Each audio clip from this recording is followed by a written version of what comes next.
ने युधिष्ठिर को बताया कि किसी समय मथुरा में लोमेश ऋषि आए थे।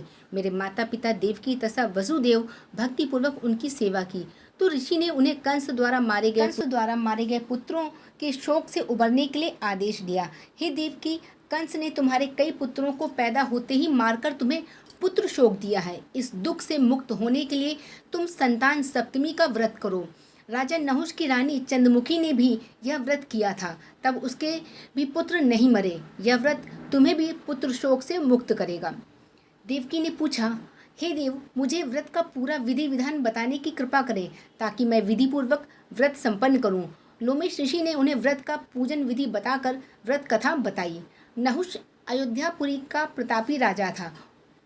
उसकी पत्नी का नाम चंद्रमुखी था। उसके राज में ही विष्णुदत्त नामक एक ब्राह्मण रहता था। उसकी पत्नी का नाम रूपवती था। रानी चंद्रमुखी तथा रूपवती में परस्पर घनिष्ठ प्रेम था। एक दिन वे दोनों सरयू में स्नान करने गईं। वहाँ अन्य स्त्रियां भी स्नान कर रही थीं। उन स्त्रियों ने वहाँ पार्वती और शिव की प्रतिमा बनाकर विधि पूर्वक उनका पूजन किया।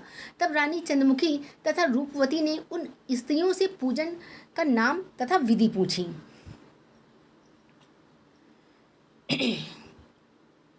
उन स्त्रियों में से एक ने बताया, हमने पार्वती सहित शिव की पूजा की है।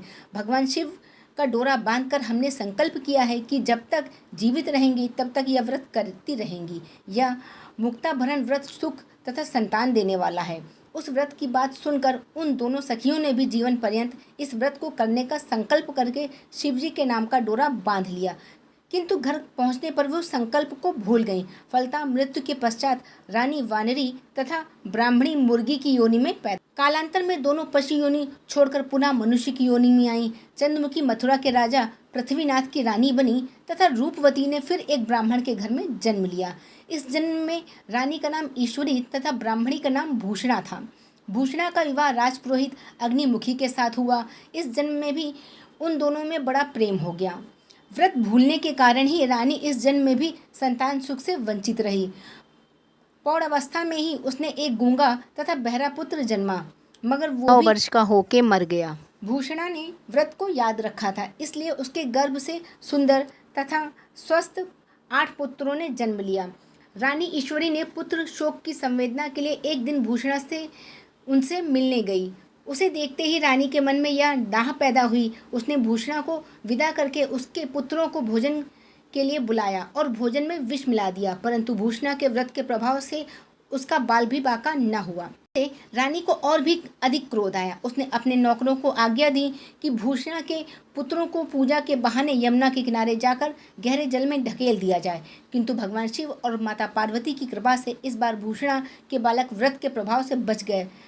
परिमार्ता रानी ने जल्लादों को बुलाकर आज्ञा दी कि ब्राह्मण बालकों को वध स्थल पर ले जाकर मार डालो, किंतु जल्लादों द्वारा बेहद प्रयास करने पर भी बालक न मर सके। यह समाचार सुनकर रानी को आश्चर्य हुआ। उसने भूषणा को बुलाकर सारी बात बताई और फिर क्षमा याचना करके उससे पूछा, किस कारण तुम्हारे बच्चे नहीं मर पाए। भूषणा बोली, क्या आपको पूर्व जन्म की बात स्मरण नहीं है? रानी ने आश्चर्य से कहा, नहीं, मुझे तो कुछ याद नहीं। तब उसने कहा, सुनो, पुनर्जन्म में तुम राजा नहुष की रानी थीं और मैं तुम्हारी सखी। हम दोनों ने एक बार भगवान शिव का डोरा बांधकर संकल्प किया था कि जीवन पर्यंत संतान सप्तमी का व्रत किया करेंगे, किंतु दुर्भाग्यवश हम भूल गईं और व्रत का अवहेलना होने के कारण विभिन्न योनि में जन्म लेती हुई अब फिर मनुष्य का जन्म को प्राप्त हुई। अब मुझे उस व्रत की याद आई थी, इसलिए मैंने व्रत किया। उसी के प्रभाव से आप मेरे पुत्रों को चाहकर भी नहीं मरवा सकी। ईश्वरी ने भी विधि पूर्वक संतान सुख देने वाला यह मुक्ता भरण व्रत रखा।